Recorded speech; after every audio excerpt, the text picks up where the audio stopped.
Hi, everyone. I'm Sherri Danzig, and I'm filling in for Ben Woodward today. Sadly, his father passed, and Ben is there in England. He was able to be with his father.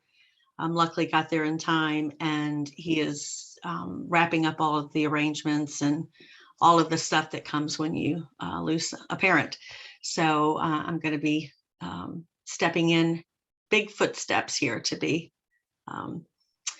covering this meeting. So I thought last night after I spoke with Ben, what would be of value? And very quickly I came to this. I'm hoping that you all will play with me and interact here.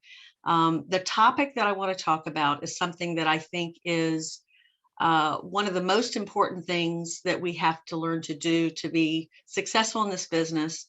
It particularly ties into the whole activity, the key activity of contacting and inviting.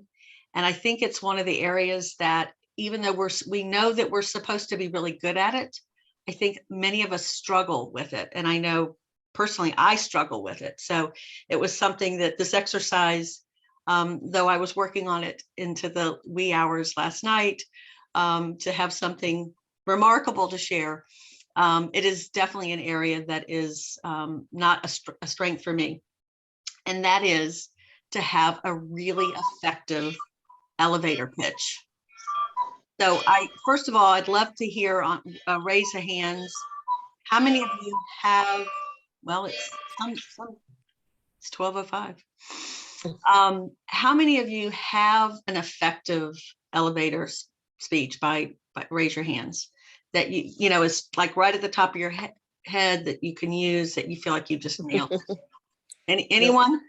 Mine needs improvement. Right. You think you have a good one, and people have commented on it being a good one, but then you realize it's lacking in some area. So you're constantly having to adjust, take away, add Right. to. Exactly. You're always adapting. Yes. And I think the people you're speaking to, whomever you're speaking to, has a bearing on which elevator pitch you're going to use. Okay, thank you for that. So I'm going to share some things. I did some research last night, put together some do's and a few don'ts, and I want to talk about it. And then I'm hoping that in this short time that, and I'll share a few of them that I have composed. And I'm hoping that this will spark some interest in all of our parts to go back and wordsmith some core lines that we can use, because I think what's really important is that not that you have one that's completely memorized and scripted, because oftentimes if we have that, it'll come off that way. We don't want to speak in a way that feels like, oh, well, that wasn't very sincere, right? The point is to connect with people, for them to feel like you're being relatable and so forth. And so so that's the key, is to have something scripted that doesn't sound scripted. And it's a challenge to do this. So you're going to invest in some time if you agree to do this for yourself, for your business. It's easier to deliver a 30-minute talk than a 30-second talk, right? And anybody that's given a talk knows that the shorter it is, the longer it takes, because you have to be more precise, more intentional about what you are including. So word to wise, once you script it, you want to write it out, and then you start taking out words, and then time yourself, and then practice, say it out loud so you can hear yourself speak it, because you'll catch yourself. I think a lot of times just hearing your own words, you'll realize something is not quite right. Mrs. Kramer, you wanted to say something? I don't know where you went, but I saw your hand was raised. Okay, so fewer words is always better. In fact, one research I showed, it said 75 words. Now, I honestly haven't counted the words in the ones I wrote out, but that's the idea. About 30 seconds. The other thing I would suggest too, that you practice it with somebody else. Best if it's not somebody in the business, because somebody in the business is not going to hear things in the way that somebody that you would be pitching it to is going to hear. So get some friends, some family that will listen and give you some honest feedback. So the first thing I want to ask you is this: what's the point of having a elevator pitch? What's the main objective? Does anybody know? Pique curiosity. Pique curiosity. Yes, definitely. Anybody else? Start a conversation. That's right. Start a conversation. So the main thing you want to do is to be able to continue the second conversation. You know, it may be that it's being delivered, you're having this communication at a time when you can't really get into any details. So you want to pique enough interest so that they're going to want to meet with you another time to learn more. So make sure that you have an objective, a goal, if you will, of what you want this to accomplish. So you need to know, are you coming into this situation, and we'll talk in a minute about how you use these, when would you use these, but are you looking at looking for customers? Are you looking to, find business builders? What's the objective of this elevator pitch? And how many should you have? So I've heard Barbara said, she's always working on hers. And I think it's good if you have a handful of them, and perhaps you have 1 or 2 lines that always are in your elevator pitch, so that you're not having to rewrite it all the time. But if you know it well enough, then you can, in the moment, change it up a little bit so that you are speaking to the audience in front of you. And that's Sherri, another really important point. Sherri, Yes, I Mrs. don't know if the thing caught my chat that I was trying to say a while ago, before it went offline and back online. I think it's important to practice the different ones, record them and play them back so that we can hear how it sounded, and then we can make adjustments until we get it to sound the way we want it. That's a great suggestion, is to record yourself so that you actually hear how it gets delivered. I like that a lot. Thank you. The different pitches. Half a minute, a minute, and a minute and a half, and probably 3 minutes is too much, because from floor to floor in an elevator. Right. You'd be talking to yourself, unless it's a very tall building. It's a very tall building. Yeah. So let's talk about that. Let's talk about that for a minute, of when you could use these. So I'm sure probably everybody here has been in at least one networking situation, whether it's in person or virtual. And so certainly an elevator pitch can be a 30-second introduction. So it can be the same thing. So there's times where you're actually expected to present yourself, right? It's your turn to speak, whether it's on a small breakout group, or you're mingling with a group, or in some situations you either stand up, you're the only one speaking at that time.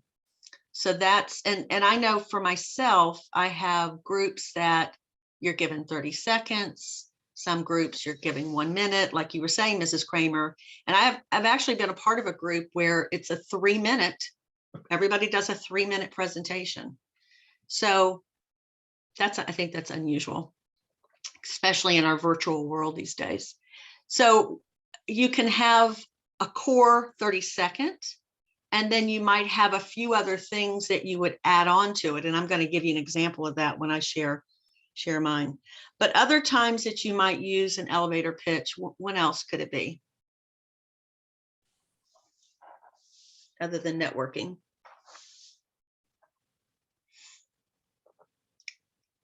Anybody? When you're out at the post office or in the grocery store, Right. anywhere where there's people other than you. Right. Exactly. Yeah. Yeah, and it could be at a party, it could be something very social, in which case you got to know that, if you start getting into too much of a presentation, it could come off as you're selling at a party. So, maybe there's a little bit of adapting there to make it a little bit less. Anytime you're waiting in business-wise. line someplace, at the Right. grocery store, at the gas station, waiting for a bus, whatever. Exactly. And I think one of the best ways to prompt it, doesn't always work, is to ask the other person what they do. Yeah. And I think if you're in a store, you can compliment someone, whether they're the person checking you out or the person standing next to you in line. Is a sincere compliment can start a conversation, and then perhaps it can lead to them asking you what you do.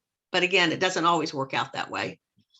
I mean, I've had situations where I've asked somebody and then they, took off in a conversation and it never got to me. And I thought, well, okay, I learned something nice about them. Now, if it's somebody in a store and you really liked them and you started a rapport, that would be a great thing, because then you know where they work, right? So you can go back and hopefully the next time they'll want to ask you what you do.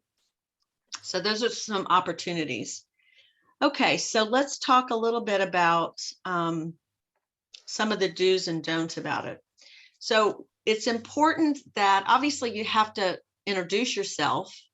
So again, a tricky thing is that you talk about yourself, you introduce yourself, but you don't say too much, right? Because if you start talking too much about yourself or share too many details, people simply, they don't care. They don't care until they do. And so until you've built a rapport, they're not really interested in your story unless it's something very dramatic or something that can really, it's got to be attention grabbing.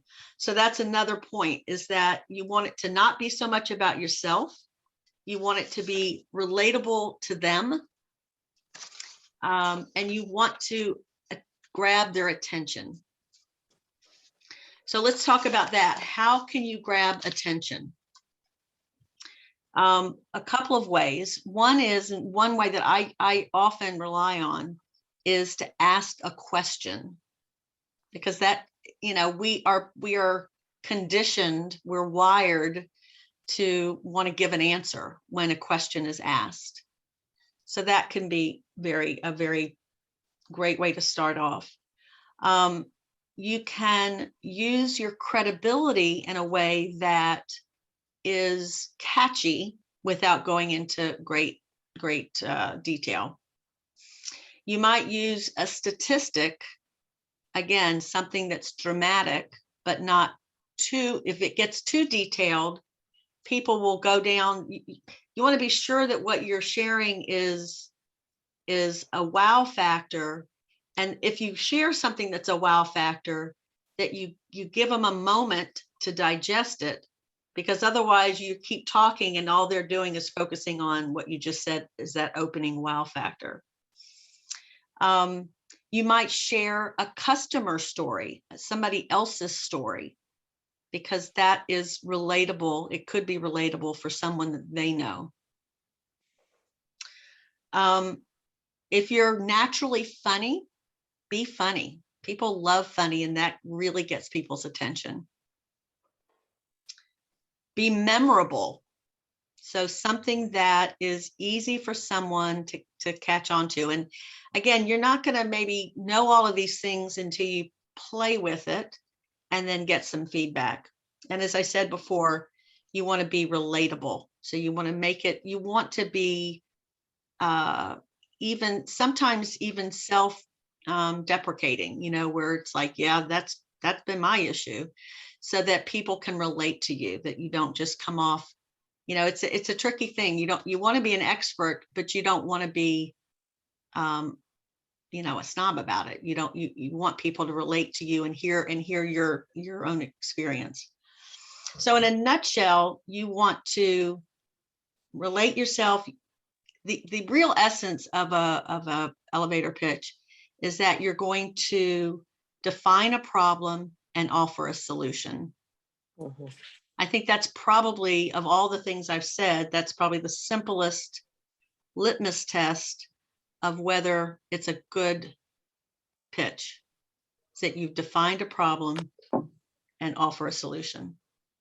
And then the last thing is you want to be, and the solution is the value that you're offering, because people are looking for that. Why would they want to talk with you? Because you offer some value.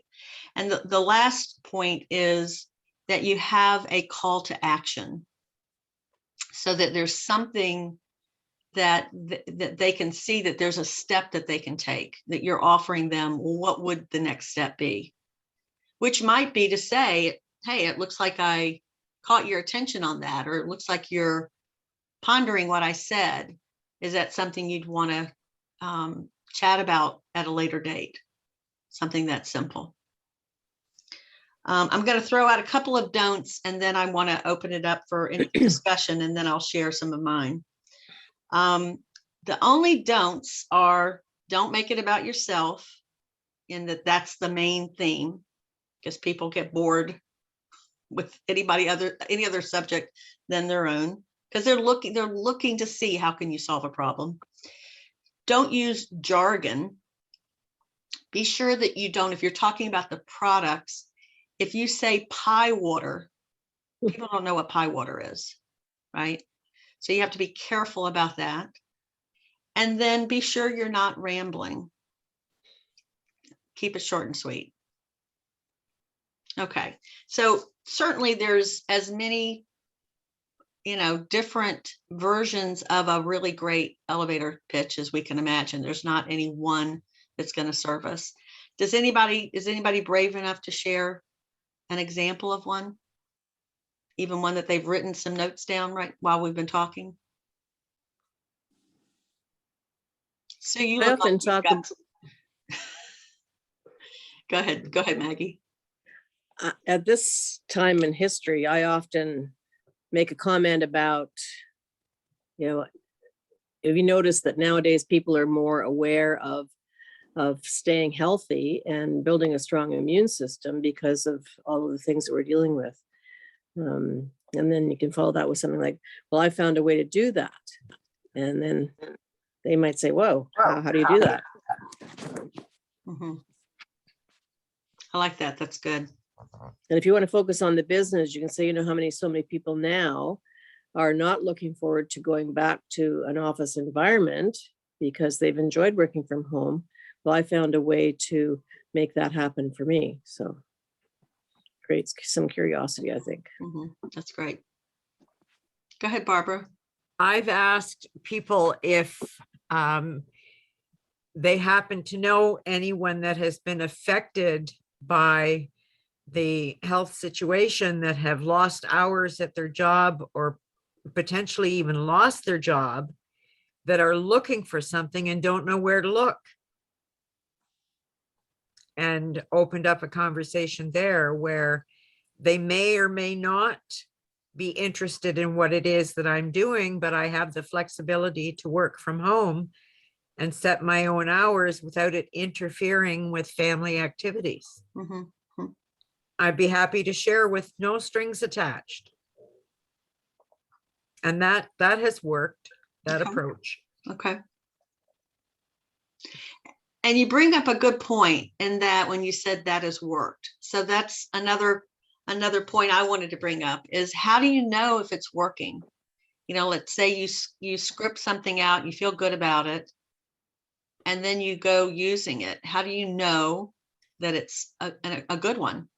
When they ask you for more information, That's when right. they will agree to an actual time when you can get together and you can explain the process, you will determine whether they're interested in a solution to a challenge or whether they're interested in an income opportunity.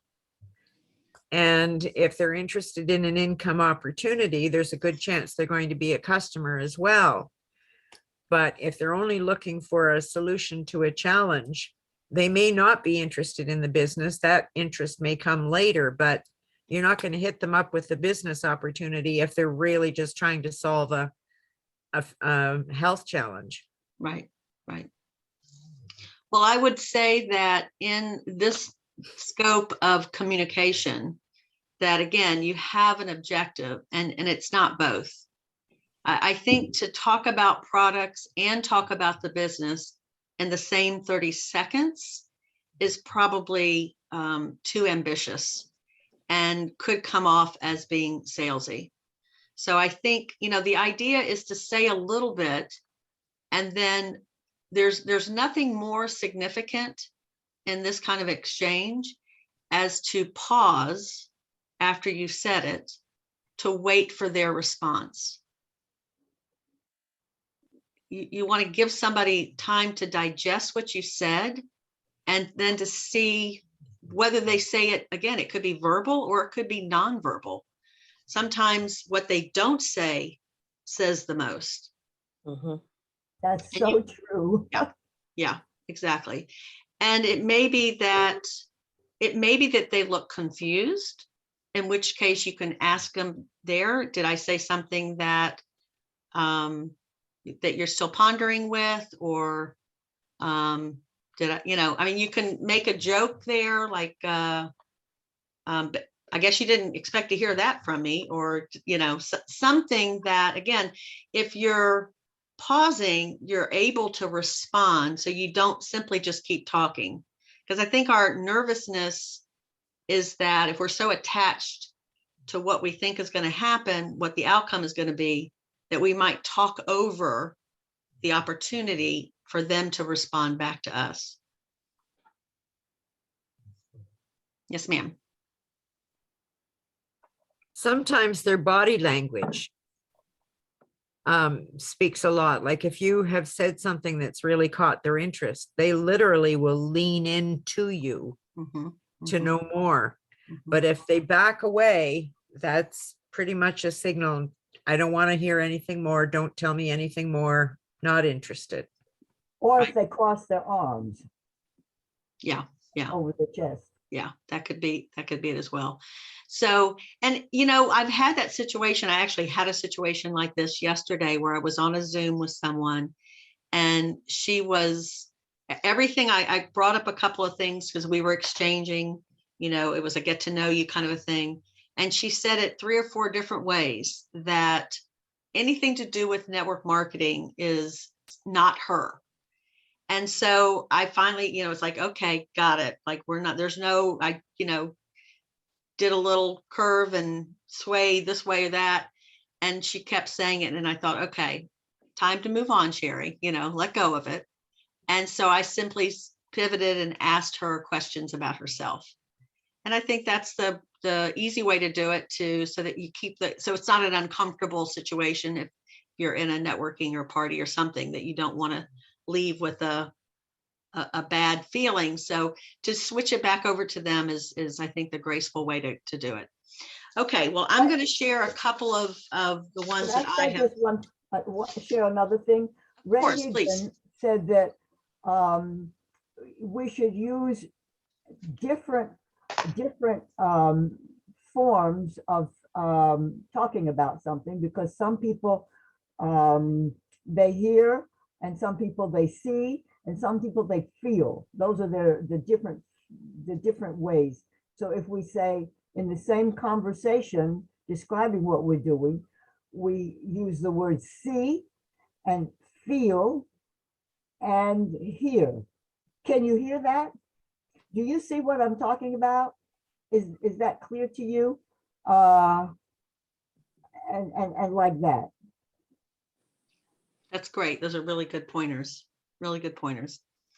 Okay, I'm going to share a few of mine, and we'll see where they go. And again, the main point of this conversation, I hope, is that we'll all spend some time working on our elevator script, because it's really important to get confident in being able to, at any situation, to be able to say what it is that you do. We can all say something, but if it can be something that can provoke an interest, a curiosity, really pique where someone thinks, oh, I know someone who needs to talk to you. That kind of a response, then we know we've done what is it's the best kind of an outcome. And, there are opportunities I think we all miss because we've not said, we've said too much about ourselves, or we haven't really gauged the situation, or we just simply talked and not given that pause to really allow someone to digest what we've said. Okay, so here's a few of mine. So you've probably heard the saying, you are what you eat. But did you know that you are what you drink? My name is Sherri Danzig, and for over 20 years, I have been a hydration specialist. Many people are confused about water. How much should you drink? Does tea count? Is bottled water okay? So I coach individuals on how they can have less aches and more energy by drinking the very best water in the world. Is that something you'd want to hear more about at a different time? Good. So that was my first script. Terrific. And I have a few other lines that I was playing with, such as you might say something like, people are confused about whether bottled water is really good or not. But did you know that most bottled water is 32 times more expensive than filtering your own water? And I have the best water in the world that I can share with you. Something like that. I just made that up. So that's an idea, an example of using a statistic that can catch people's attention. And if they look puzzled, you can say, you want me to repeat that again? Because that's a crazy number, something like that. Okay, here's another one. Did you know that how well you sleep determines to a big part how long you will live? Now, that's a pretty bold statement.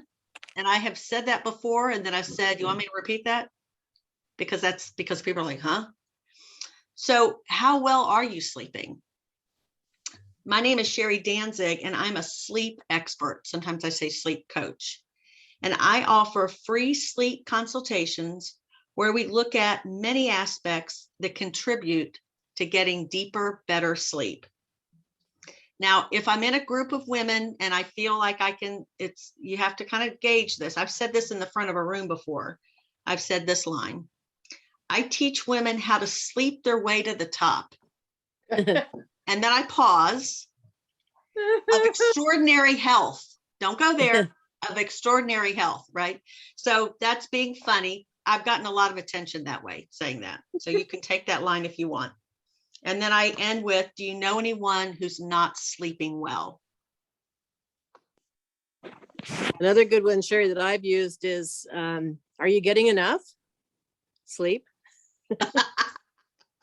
Yeah. And here's another statistic that I played with too, that you might use this. For 33 cents a day, you can sleep like a baby, and I can show you how. Now that's based on, I just did a quick calculation of about $1,200 of a queen sleep system retail for 10 years. That's where I came up with that figure. The other statistic is, if you live 80 years, you're going to spend about 9,125 days sleeping. So how important is the investment you make on what you sleep on, or your environment that you sleep in?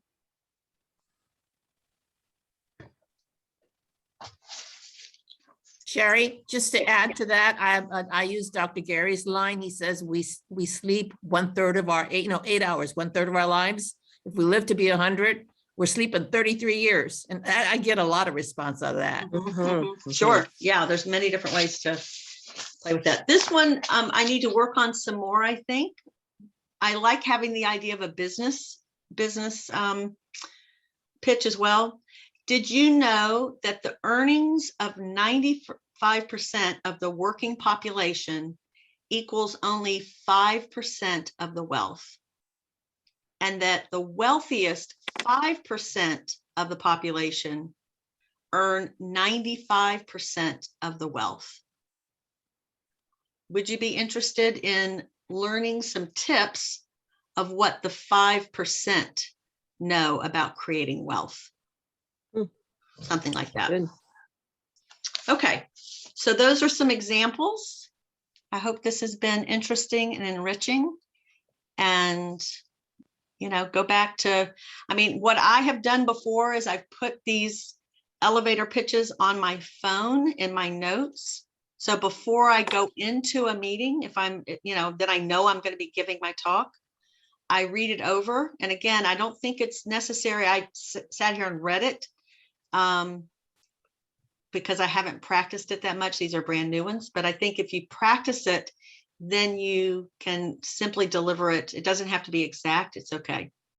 It's not about it being perfect. It's about it being succinct and something that has a powerful statement that will be memorable and offer a solution to a problem that often people have. I'm meeting that lady at 3:00 down here, hopefully. I'm meeting that lady. Okay, I think Marion is, anybody have any closing comments before we wrap it up? Yeah, I'd like to say thank you, Sherri. You did a great job, and Awesome. we all appreciate the input. Very helpful. Thank you. Great, thank Yeah, you. way to go for stepping in at the last minute for Ben. Thanks very much. Great job. All right, you True guys. diamond, a true Thank you. diamond. agree. Thank you. Yeah, Thank you very much. fabulous. Bye, everybody. Thanks, Sherri. Thank you, Bye-bye. Sherri. Excellent call.